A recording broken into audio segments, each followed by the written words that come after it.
Geralt rangea son épée. « Ne t'en va pas, gémit-elle en se roulant en boule. Il ne répondit pas. « J'ai froid. » Il ne répondit pas. Renfri gémit de nouveau, en se recroquevillant encore un peu plus. Son sang coulait à flot, remplissant les interstices entre les pavés. « Geralt, serre-moi dans tes bras. » Il ne répondit pas. Le premier livre de la saga du sorceleur, intitulé Le Dernier Vœu, est un livre très particulier par rapport aux autres.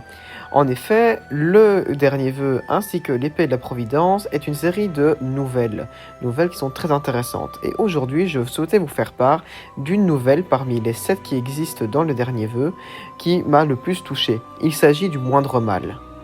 Dans Le Moindre Mal, nous faisons la rencontre d'un magicien nommé Stregobor qui demande à Geralt s'il connaît la malédiction du soleil noir. En effet, le fameux magicien nous fait part de cette question car il est en train d'investiguer sur le comportement d'une jeune femme avec un comportement un peu particulier qui serait sujette d'ailleurs par rapport à la malédiction du soleil noir.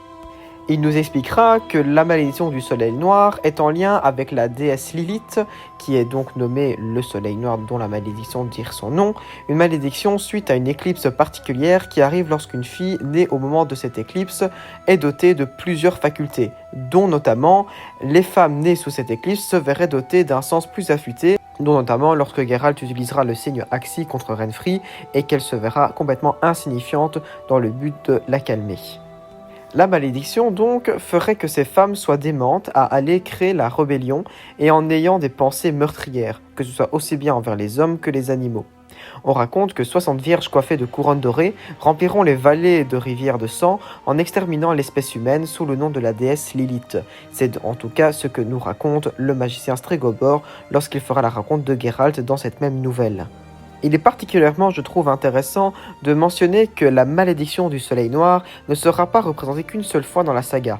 On en reparlera un petit peu plus tard, notamment dans le temps du mépris, mais également dans le baptême du feu. Notamment quand on fera mention dans la loge des magiciennes qu'il y a une discussion par rapport à la lignée du sang ancien, lorsque notamment elles feront mention de Falka, qui est une personne assez connue dans le monde du sorceleur, en tout cas avant les événements des livres, où on parlera qu'elle a été sujette à un soulèvement sanglant en Redanie.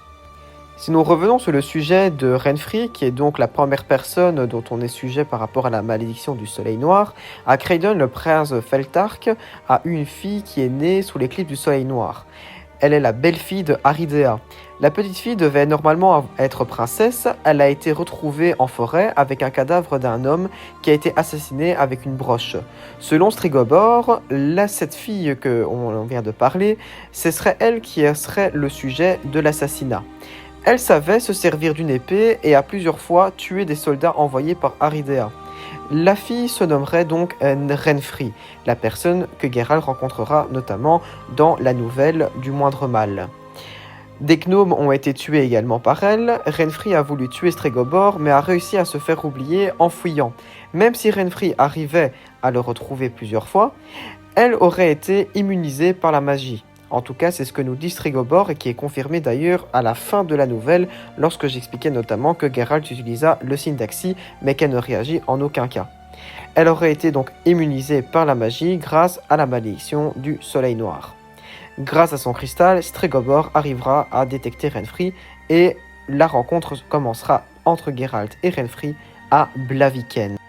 Comme à son habitude, Geralt ne se réservera pas qu'un échange moral entre Renfri et lui-même. Il ira bien au-delà de ses émotions et échangera une nuit avec elle. Durant cette même nuit, Renfri nous fera part de sa réelle histoire. Lorsqu'elle a été poursuivie dans la forêt par un homme qui a été engagé pour la tuer, cet homme l'a violée pour se défendre, elle a tué son agresseur et elle a pris sa broche pour l'assassiner, ce qui est en lien d'ailleurs avec l'explication du mage Stregobor. Elle ne pouvait plus être princesse à cause de Stregobor et Haridea qui ont essayé d'empoisonner Renfri. Au final, elle volait pour ne pas mourir de faim et elle tuait pour ne pas être tuée. Elle a été enfermée dans des cachots qui puaient l'urine sans savoir si le lendemain elle pouvait s'en échapper.